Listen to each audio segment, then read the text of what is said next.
Hello, I'm Don Landis. I live in Sebastopol, California, 60 miles north of San Francisco. Here's my prized Sevillano tree that I'm standing in front of. It produces great olives. I'm here today to show you and talk to you about my olive pitting machine. Later in this video, there'll be actual demonstrations of the operation of the pitting machine, and I'm going to have testimonials of friends of mine who are restaurateurs and have been using the olive pitting machine in their restaurants, and you'll get a good idea all about the olive pitting machine in my hopes that you'd be interested in it, and I look forward to showing you the video of my olive pitting machine. Alrighty, we're getting ready to show you the videos. I look forward to demonstrating the operation of my olive pitting machine so that you can see just how great it works for all the different size olives. It's effortless and it doesn't destroy the meat in any way. You're really going to like seeing the performance of it, and that's followed by the testimonials of my friends actually using it.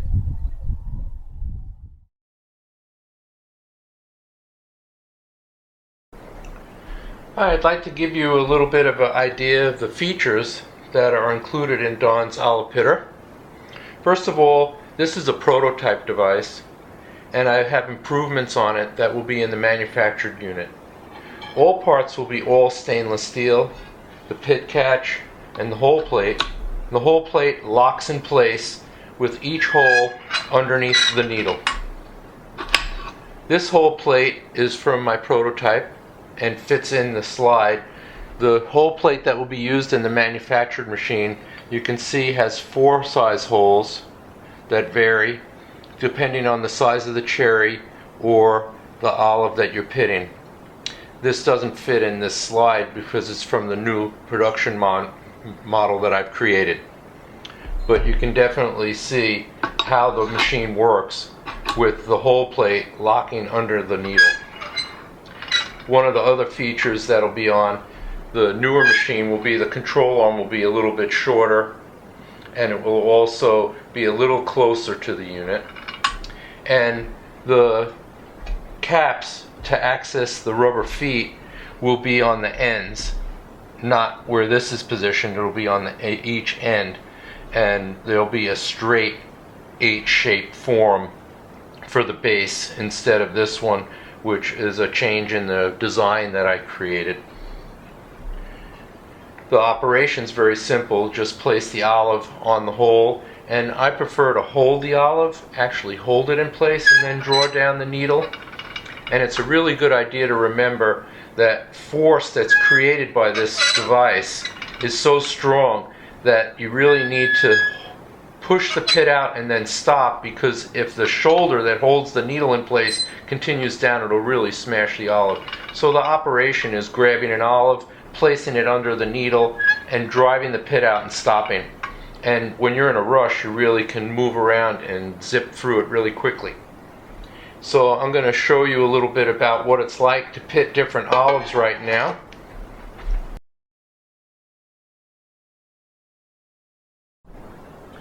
This is a fun shot I've been waiting to show you, and it gives you a size comparison of the type of olives that Don's olive pitter can handle. You can see that the olives near the quarter are the colossal olives, and then you go to the jumbo in the middle and the smaller olives on the right by the dime.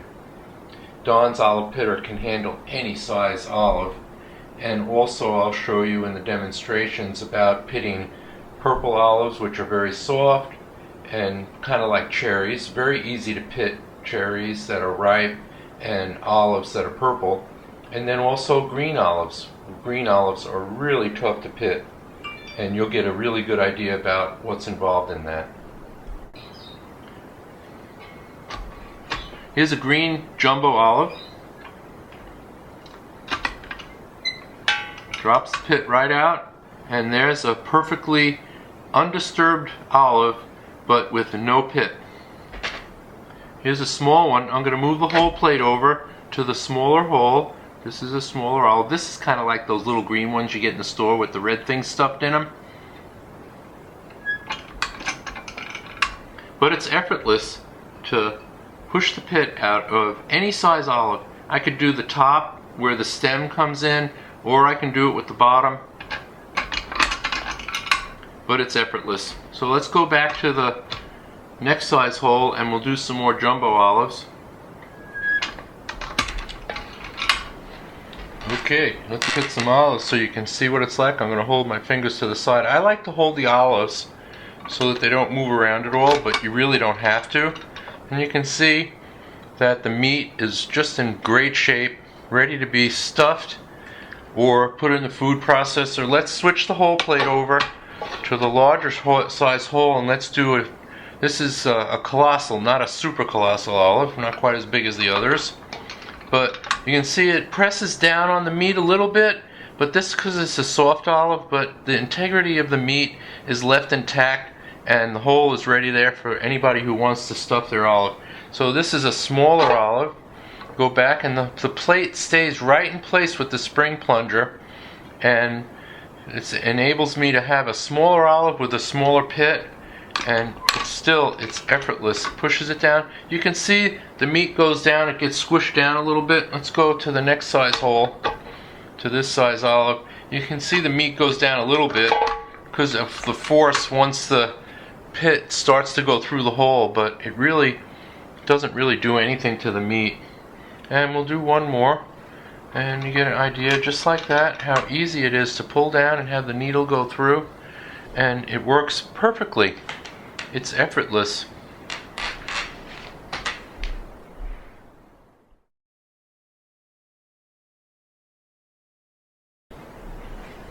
Okay, I'm going to give you a little rundown on the cleaning of Don's olive pitter.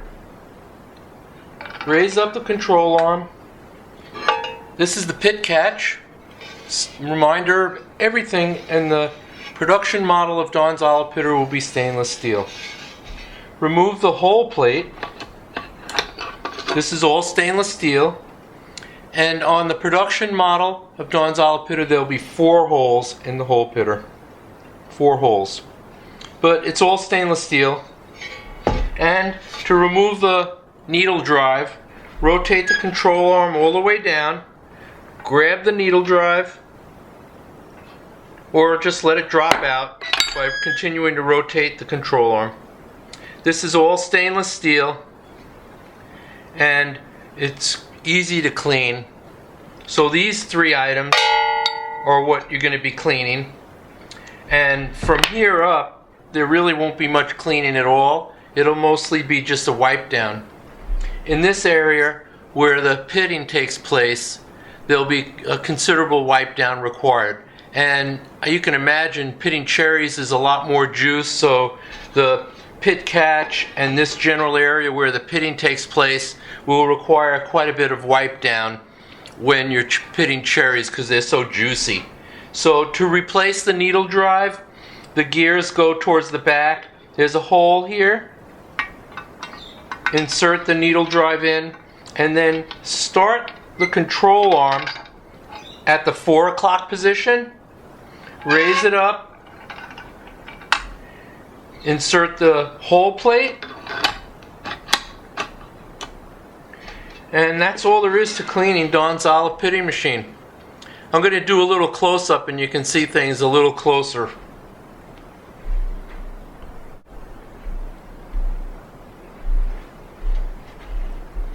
Take the pit catch out. Take the whole plate out. Rotate the control arm down. Continue rotating and the needle drive pops right out. Very easy process. All these parts are stainless steel. Just scrub them, put them back in, wipe down the area or around the base of the olive pitting machine, and really from here up there's not going to be much cleaning at all. And nothing gets up inside of the needle drive assembly. It's mostly just from the shoulder of the pin, the needle, and the needle itself.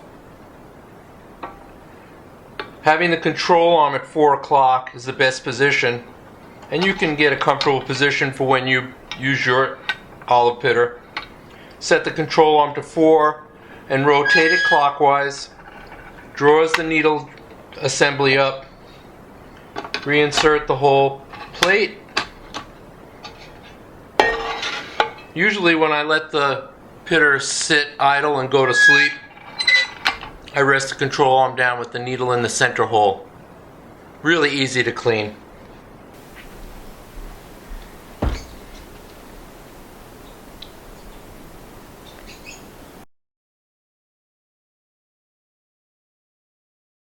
Hi, my name is Mariana Gardenhire. I'm the chef and co-owner of Backyard in Forestville with my husband Daniel Kedan. I've known Don for a very long time. Don and I both share a very big passion for olives. He has now brought his olive machine that he's created. It's an olive pitting machine. So I'm going to do a couple demonstrations and test it out and see how it works. So this is a Kalamata olive I'm going to put through the pitter. There are 3 different holes that he has on here. So I'm going to put this through one of the smaller holes. I'm going to pull the lever. I'm going to center this right underneath. This moves with a lot of ease. I'm going to center this right here and I'm going to gently pull the lever.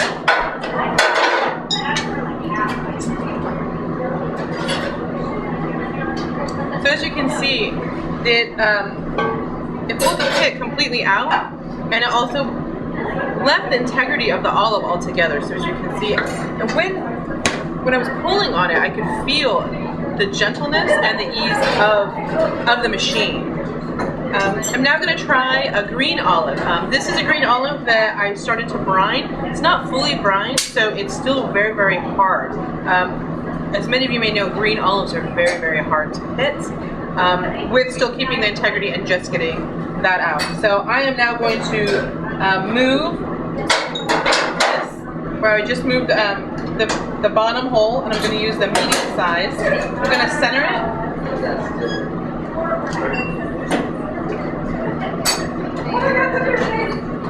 And again, the pit came out really, really easy, and it still left the integrity of the olive. This would be great for us. We like to take olives, pit them, and we like to dehydrate them. This would save a lot of time for us. We could also use these so we can hand stuff them, and it would save us a lot of time instead of taking hours and hours to pit olives. I'm now going to show you quickly how I can pit some Kalamata olives.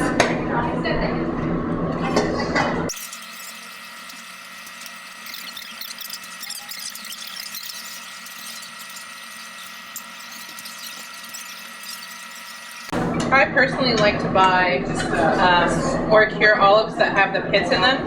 I like the flavor profile and the integrity of the olive and the flavor. I do not like to buy pitted olives, but I do like to pit my own. And I like to pit my own at the restaurant. And this is a machine that I just don't see how I could live without now after I've used it, to be honest with you.